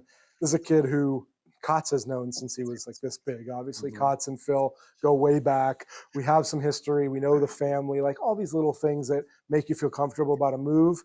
And then he gets an opportunity to get in there every sort of day. Rook was down for a few days with an elbow issue, and he gets a shot, and you hope a guy grabs it the way he has. And we know you love Andujar. I mean, you told us he didn't strike out once in the spring. Didn't even know that, right? That was impressive. So I know he's taking at-bats off of Waldichuk. We'll see him next week in rehab games. So he's getting close. How much do you think he needs? I think it'll be dictated a little bit by how he does out there. I mean, if you said like 18 to 20 at-bats, that's probably where we start out, which isn't that long. I mean, 5 games out there, 4 at-bats a game. So I believe he's scheduled to go out either Tuesday, Wednesday next week, depending on how he does this weekend, and could be pretty soon after that. And then how do you think he fits in? I mean, you got to get him in the lineup somewhere. So we haven't gotten to there, to be totally honest. But obviously the way he swung the bat in spring training, the way we obviously need some power and production in the lineup, Kotsay is going to find a spot for him. Is that one thing that you think that we look at? Because we can go the positives of defense has gotten better. We knew that first part wasn't right. It was kind defense has gotten better. Pitching is, I mean, you have the best bullpen ERA tied with the Yankees right now when we're taping this. tied with the Yankees in baseball. As you mentioned, all 5 guys have taken the ball for you. Your pitching's been amazing. Offense, generate some way to generate more runs other than solo home runs. Yeah, look, the homers are huge. That's what's kept us in games. And if we didn't hit homers, I'm not sure how we'd score runs right now. We always had a game the other day with 3 sack flies and a sack bunt. We're getting better at that stuff. But all you have to do is just look at the team stats right now and see where we're struggling compared to a lot of teams in the league. So yeah, this offense has a chance to continue to get better. There's a lot of things that Darren Bush is doing with these guys to work on it. We had to send Noda and Allen out today, guys who are still scuffling, and hopefully they get a reset in AAA. But we have reason to believe this offense will continue to get better. What do you think's happened with Ryan Noda? It's such a dramatic change from last year.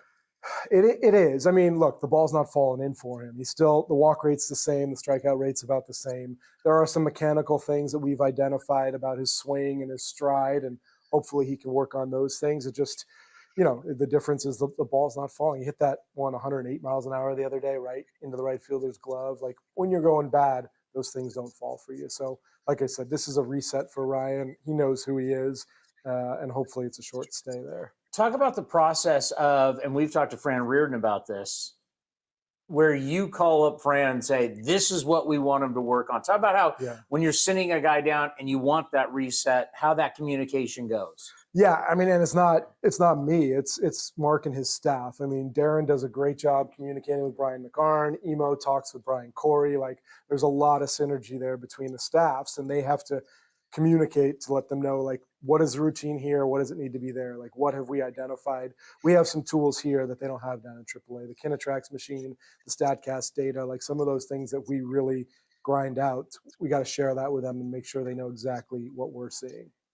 And that's kind of the continuity that we talk about with Fran all the time. It's great to have Fran, the continuity of the two staffs. That's why we see them all together. It's I mean, McCarn's been in the organization almost as long as I have, I think. So Mac has a great relationship with Aldretti, with Crony, with Darren Bush. So there's a lot of talking that goes on there. You've been here since like college.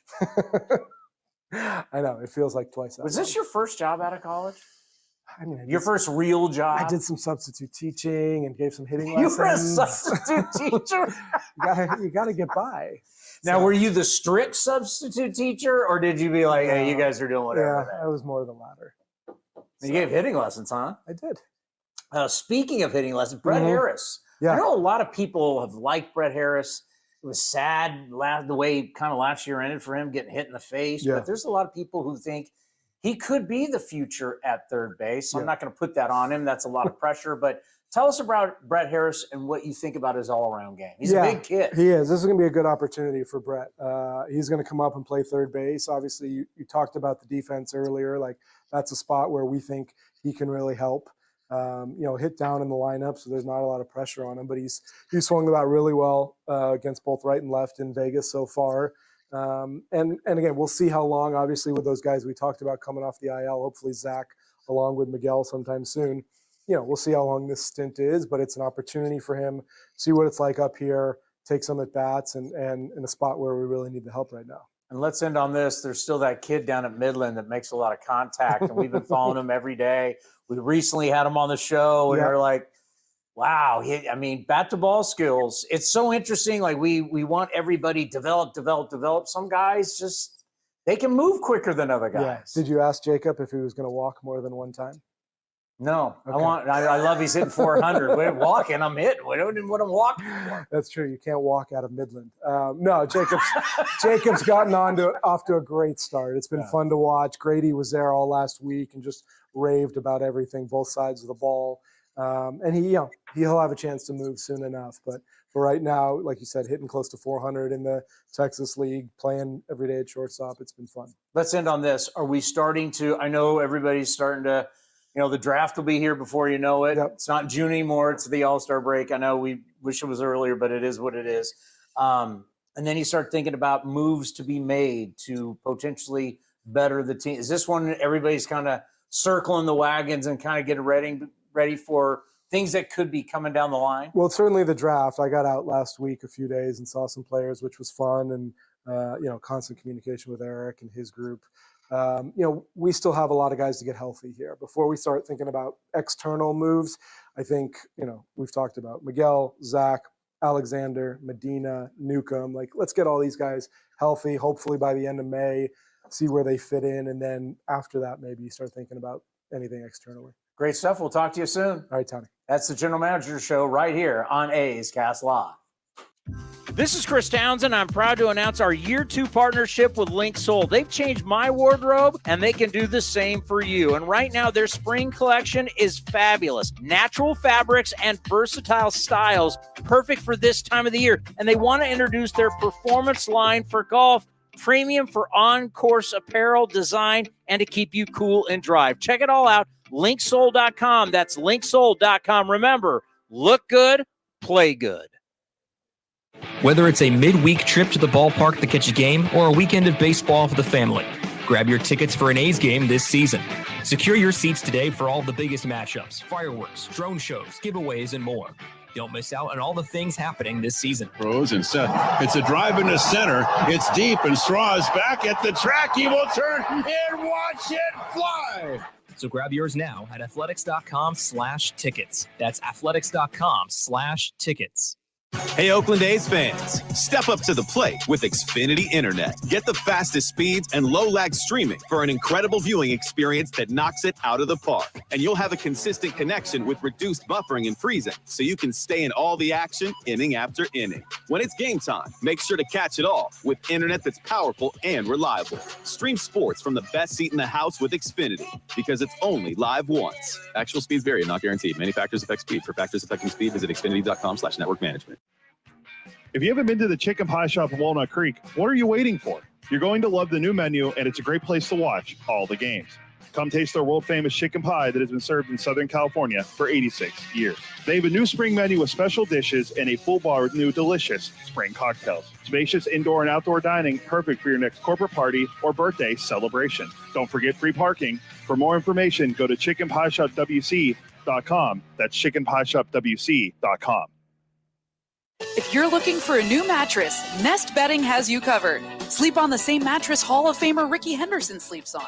Nest Bedding is the #1 brand of online mattresses and the Bay Area's favorite mattress store. Take home the Easy Breather pillow. The New York Times calls it their #1 pick. You can navigate their easy-to-use website, nestbedding.com. That's nestbedding.com. Green and gold fans, use the coupon code Oakland, and you'll get 10% off your entire order. Nest Bedding. Love where you sleep. Become an A's insider today. Visit athletics.com/newsletter and sign up to receive the latest team highlights, up-to-date news, features, and more, all delivered free to your inbox. That's athletics.com/newsletter. Where does one community end and the next begin? Across the railroad tracks? On the other side of the river? Is it between the east side and the west side? At Comerica Bank, we believe it's all one community, and we're all part of it. That's why Comerica has invested over $20 million for affordable housing, financial education, and workforce development in lower-income communities. Because when we raise expectations for everyone, we all rise. Member FDIC, Equal Opportunity Lender. With the sunshine returning, it's time for golf, and more golf at Cinnabar Hills Golf Club. Cinnabar Hills is also your destination for great food with their beautiful renovated restaurant and quality craft beer selection at their full bar. Featuring a grass driving range and 27 championship caliber holes, Cinnabar Hills Golf Club is the best public course in the Bay Area. For more information, go to cinnabarhills.com. That's cinnabarhills.com. This is the place where you can dance like nobody's watching, win like nobody's business, and get away like you mean it. So what are you waiting for? Come join the party. Take that evening out and make it a night you'll never forget. This kind of action can't be beat.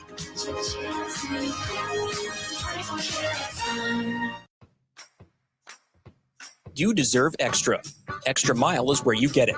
You don't just deserve breakfast. You deserve extra fresh Mile 1 coffee just the way you like it. You deserve more than a quick bite. You deserve an extra satisfying array of hot foods, extra good snacks, and fountain drinks that help you go the extra mile. Plus, with Extra Mile rewards, you can earn free stuff. Visit Extra Mile at select Chevron and Texaco locations. See program terms and conditions for details. Unlock offers and receive exclusive in-game features by downloading the MLB Ballpark app for iPhone and Android today. Plus, get the latest information on game times, schedules, and more.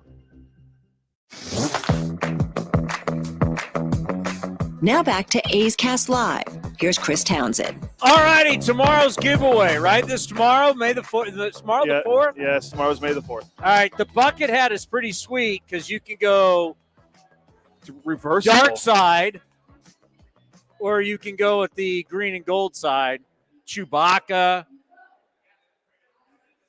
Star Wars, Yoda. It's pretty sweet. It looked good on you, Cody. This will look really good on you. Yeah, I'm going on a Star Wars beer walk tomorrow, so. You know, I do need to apologize because we had a couple of people call into the postgame show, and all of a sudden there was talk about Star Trek and then Star Wars, and a couple of people ripped on Star Trek and Trekkies. So as someone that I want to bring the entire fan base together, because that's what I care about. I want us all to be together. I want us to care about each other. So when we start talking about our Star Wars fans and our Star Trek fans, I just want to make sure all you nerds are not upset and we're all good. Are we good? I guess so, yeah. I mean, no offense. And if you say no offense. Yeah, it's true. So I'm just trying to bring all the nerds together. I don't want nerd on nerd hate is what I'm saying. No, it's true. It's fair. I mean, there are people that are you could be like Johnny and say you never watched either of them, which I still find very hard to believe. How could you have never watched Star Trek years ago when Johnny was good? Johnny's old. Yeah. So how could he have not watched? And then Star Wars would have come out when Johnny was like not even, or just like a teenager. Yeah. Well, here's the thing. Maybe Johnny should put that in his hot take for next week. I don't think it's not possible you've never seen Star Wars or Star Trek. That's not possible. Star Trek used to be when cable first came out when Johnny was young. It was on all the time. I don't like to think about what Johnny D does now. I don't want to know what Johnny D as a kid was like. He's sitting around the cage doing nothing. That's what he's doing. Cage Whisperer. Cage Whisperer. By the way, tonight, this is a giveaway tonight, the AAPI jersey. Looks good. It's pretty sweet. Looks good. I mean, if this was like 3 months ago, I wouldn't be able to fit into it. We're just over here promoting your stuff, Vito. That's all we're doing. That's all we're doing. The great Vito. We're just over here promoting. He is. I'm not. Jedi, no quickly, this is incredible. The list, greatness of playing for the A's and the Marlins. By the way, Marlins had just swept the Rockies. That was a big series for them, but they've had to flown here. They've been playing I think they played 8 straight games. Their bullpen shot, take care of business series for the A's. Can't let down. Battle of two teams, Marlins, Rockies, never won their division. Incredible. What? 2 expansion teams, Marlins, Rockies, battle of 2 teams that never won their division. Oh, that for some reason. Think about that. That's crazy. I thought you were saying they're leading the division. Give you a couple of names real quick before we get to Mark Kotsay. All right, greatest Marlins/A's, because that's what everybody's been waiting for before Mark Kotsay. Mark Kotsay's one. That's right. Mark Kotsay probably is the best Marlin/A. Dan Herron's another one. He has a good war with the A's and not so much with the Marlins, but he's on there. My favorite. Starling Marte. No, right-handed hitter. Acted like he wanted to be here, but we knew he did not want to be here at all. Josh Willingham. Josh Willingham was like, I'd love to stay in Oakland. You want to say more recent? Jesus Aguilar. Yes, that's true. Guy that's on the team right now for the Marlins, not AJ Puck or Jesus Luzardo. All right. That'd be the great Jonah Bride. Jonah Bride? He's on the Marlins now. Oh. Mike Piazza, ever heard of him? Jonah Bride's right now. Is he on the big club right now? He was on the list. I don't know if he's still currently on the active roster. Yeah, I don't remember seeing him. He played in 5 games for the Marlins this year already, though. Yeah, I was going through their box scores getting ready for this series. I didn't see old Jonah Bride, but I'll take your word for it. Mike Piazza. That's the whole thing. You've had 2 Hall of Famers that played for the A's and the Marlins. Can you name them? Distinguished 2 of the greatest players who've ever. One's Piazza. The other one, you're going to have to look this up, do a deep dive. To be the great Tim Raines played for both the A's and the When did Marlins. Tim? I can't remember Tim Raines at. See, Raines to me will always be an Expo, White Sox. a White Sox, and a Yankee. I just do not Tim remember. Raines was a Marlin. I want to say it was 2002. I remember looking at this. It was 2002, and he was Can't be possible. 2002. He played 98 games. He hit 1 home run for the Marlins, and obviously he was an A in 1998. All right, then I don't feel. I'm trying to look it up now. I don't feel bad. Okay, that was the end of his career. It was the last year of his. I also forget about Tim Raines as an Oriole. Oh wow, I don't remember that either. So there you go. Those are. By the way, last night, Joey Wendell's another one. Last night I was watching ESPN, and it just goes to show we can all just kind of can we just all stop with the team signing guys long-term forever? When I'm sitting there last night in my backyard and I'm looking up, I'm going, Damian Lillard, Oakland's own, right? Correct. He loves Oakland. Was the future of the Portland Trailblazers. Should have spent his entire career with He's doing, after their Game 7 loss last night to the Pacers, he's talking about his future as a Milwaukee Buck. Damian Lillard. Yeah, it's bizarre. Future with the Milwaukee Buck. Can we stop with players stay in one location their entire career? It is so rare. Yeah. It is so rare that you get a Derek Jeter. I mean, who's the last? Other than Jeter, who's the last big gun who stayed with one team his entire? Peyton Manning was a Bronco. Joe Mauer. Tom Brady. Going to the Hall of Fame. There's Hall of Famers, and then there's Hall of Famers. Joey Votto's now a Blue Jay, so you can't even say him anymore. Well, until he plays for the Blue Jays. Yeah. Jeter's Tom Brady was a Buccaneer. Tom Brady played for the team. Yeah. Joe Montana was a Chief. Steve Young was a Buck. I mean, how many big guns will stay? Maybe Curry. Maybe. How many teams has LeBron been on? Well, we'll see where he goes. His son's in the draft this year, so. But how many big guns? I'm thinking a big. Wayne Gretzky was a St. Louis Blue. A New York Ranger. A Los Angeles. Well, he was actually a good King. Yeah, I got the Kings of the Stanley Cup. How many big guns recently? Michael Jordan was a wizard. Right? Michael Jordan was a wizard. Hakeem Olajuwon, I'm pretty sure, was a Toronto Raptor. So, how many big guys? I think Jeter's maybe the last superstar that I can think of. Can you think of anybody? Who? Molina? I'm talking a superstar. Buster Posey. Yo, Buster Posey played the whole time. Mad Bum was a Diamondback. Don't give me Salvi. By the way, Salvador Perez is balling. You know I'm a big Salvi Bobby Witt, but Salvador Perez is balling. Seriously, how many stars are going to stay with one? Kevin Durant is a Phoenix Sun, for God's sake. That's like his third team since he left Oklahoma City. Crazy, just plain crazy. Yeah, I'd have to think hard about this one. I want everybody to think about that. All right, are you ready for the Mark Kotsay Show? Brought to you by Nest Betting. It's time for our weekly conversation with the skipper of the Oakland Athletics. Now for the Mark Kotsay Show, brought to you by Nest Betting. Check out their location in the Bay Area, or you go online, nestbetting.com, for your bed, your mattress, your pillows. Go to Nest Betting, you'll have a good night's sleep. Absolutely. Nest Betting. That's where it's at. The Mark Kotsay Show right here on A's Cast Live. I got to tell you, things are a lot better. It's a lot more fun to win. You guys are playing really good baseball. As the manager, how you feeling? You never want to be in a position where you are, overly excited. And same way when you're losing, you don't want to be down in the dumps. So, the thing that we focus on as a manager, we focus on is just, continuing to make progress in the right direction, continuing to get better every day, continuing to build confidence. And we all know that results do that. They definitely help guys build confidence. But sitting here with the record we have, it's definitely better than where we've been in a few years, and it does feel good. Winning and losing is contagious.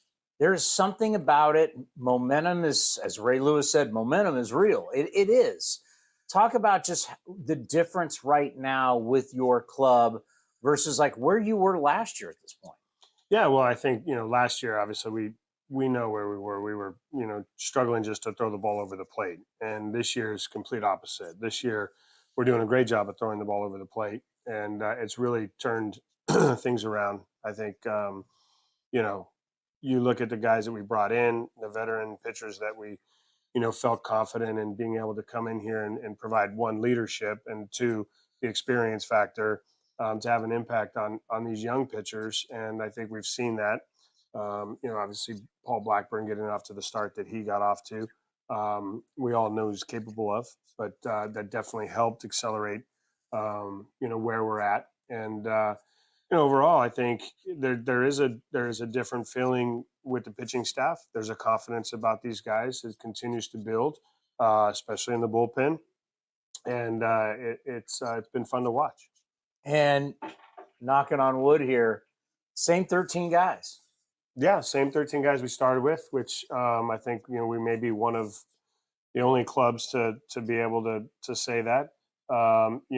It's nice that I think the combination of having the two long guys down in the bullpen and having their performance be as what it is or what it's been, they've really helped out, not just on the bullpen side, but even helped out the starters. And they're working well together.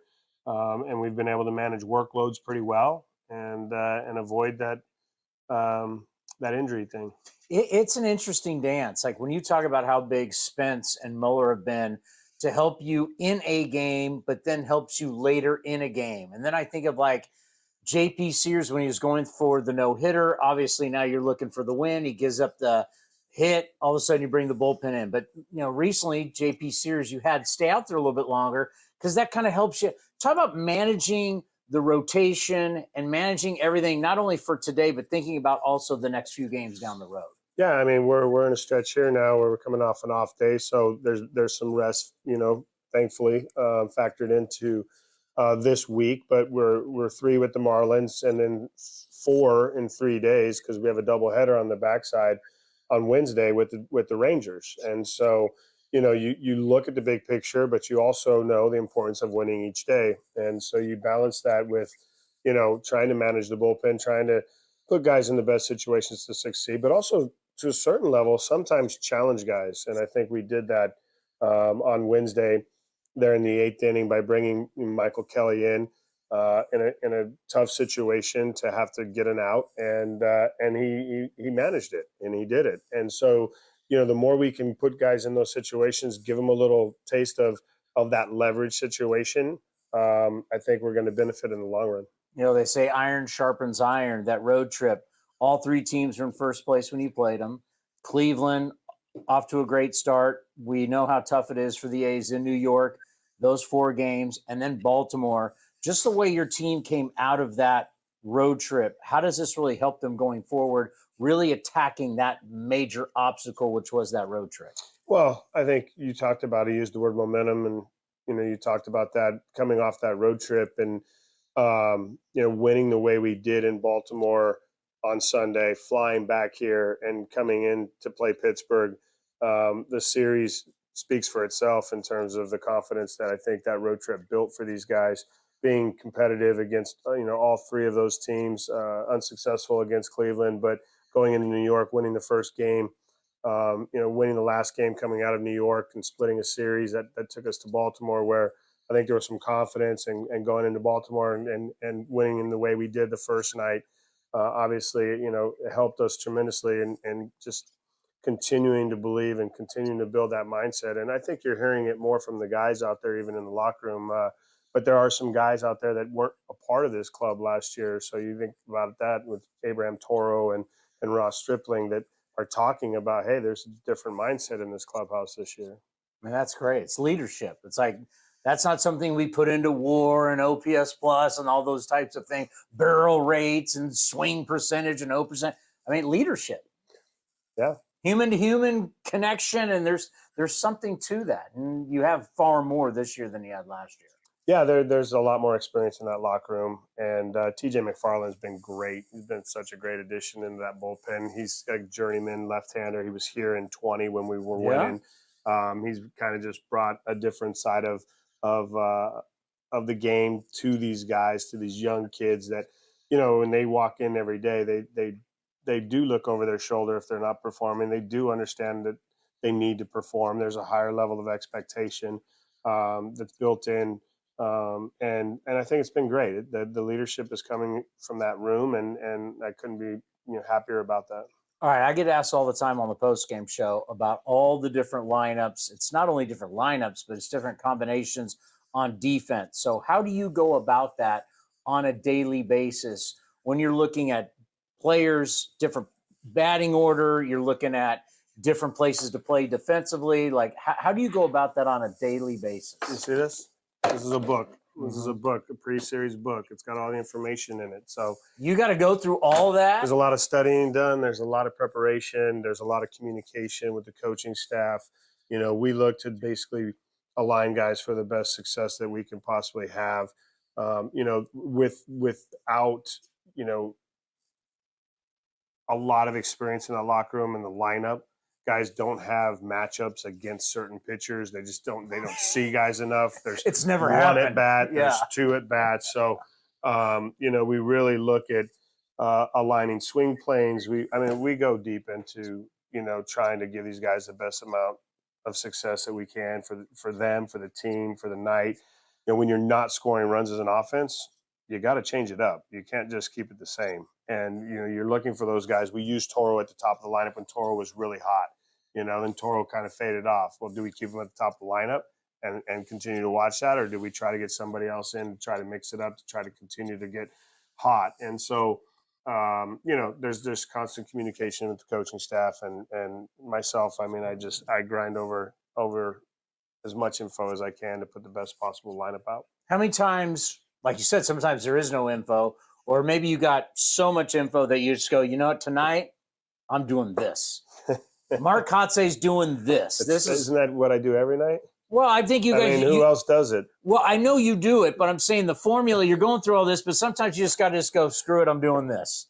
I feel like I don't. Maybe that's how I would do it. But yeah, the decisions to leave starters in, and it sounds like you're questioning things that I've done or do in the past, and that's fine because people want to know how I think. I get asked this all the time on the post game, and that's the truth. There's times you go with instinct, there's times you go with the numbers, and I think that's something I've learned from Boch in terms of how he does things, how he's successful, and managing the bullpen, managing the lineup, managing pitch hitting situations. I can put myself in a left-handed hitter's shoes because I played 17 years facing a left-handed reliever. I know the challenges of that at bat. I know the success rate of that at bat. But there's times when I do feel like, hey, I'm going to get this guy a shot. And if you're an A's fan, you watch it, and Blade goes deep on a sinker down and in against a left-handed reliever. That was a tough matchup. You wonder why. Well, we had a 3-2 lead at the time. And you take those opportunities to give these young guys who haven't had any success. But everything in baseball now, hitting 230 is successful. When I hit 230, I retired. Actually, I did a lot worse than that when I retired. But I had a season where I hit 230 and thought I was definitely done playing baseball, But now it's considered success. So it's all changing. Oh, yeah, because we brought up you struck out, I think the most was 86 times in a season. And I had 11% strikeout rate with an 8% walk rate in my career. So striking out 27% of the time, yeah, it's kind of mind-blowing. How much do you think about your career when you're making decisions as a manager? You lean on all kinds of experiences, whether it's career, whether it's talking to other managers. Like I said, I use Vulture a lot to bounce things off. I use Craig Counsell a lot to talk to, Dave Roberts, and you reflect on your own, failures, successes. You have to know the heartbeat of that locker room. You have to know how, to build confidence, the moves that you make. Sometimes you just make a move because you want to give the kid confidence or the guy confidence. So, I definitely do as much as I can to balance and to learn from my failures and then other people's successes. Really. Let's end on this. You just sit down 2 players, and Ryan Noda. I don't know if you want to talk about what you said to them or how the process normally goes, but what is that like? When you have some players who were supposed to be your starters, they didn't get off to the starts, you're going to send them back down, as David Forst told us, kind of a reset. What's your message to them? Yeah, that's pretty much it. If you talk to David, then you know the message. These kids, Nick's been here since 22. It's been, Nick's had this opportunity to kind of capture that shortstop position. We gave him another opportunity coming out of camp this year to capture that shortstop position. He's struggling a little bit offensively. Same speaks for Ryan Noda. Ryan Noda, obviously, we saw what he's capable of doing all last year. He hasn't got off to the start that he obviously knows he can impact this club. And so it's a reset. These guys will go down in the same fashion that Estuary Ruiz went down. To go perform, to go get their swing, and there's a spot for him when they get back. I forgot we got a doubleheader coming up. We do. You like doubleheaders? I do. I liked them when they were 7 innings because it was sweet and to the point, and But 9 innings, 18 innings of baseball on Wednesday against the Texas Rangers. That's a lot of figuring out pitching. Now, as a hitter, if you're going good, it could be a great day. If you're going bad, it could be a terrible one. Hey, good stuff. This is a lot of fun. All right, Fan base is fired up. Awesome. That is the Mark Kotsay Show, brought to you by NestBetting.com. Love where you sleep. And that's going to do it today for A's Cast Live. We want to thank Mark Kotsay, David Forst, Mitch Spence, and Eno Sarris for stopping by the Treehouse for A's Cast Live. Chris Townsend standing by for A's Total Access coming up at 6 o'clock. We'll talk to everyone on Monday at 4 o'clock for A's Cast Live. Mason Miller, the AL reliever of the month, will join us on Monday. Have a great weekend, everyone, and enjoy the weekend of A's baseball. Where does one community end and the next begin? Across the railroad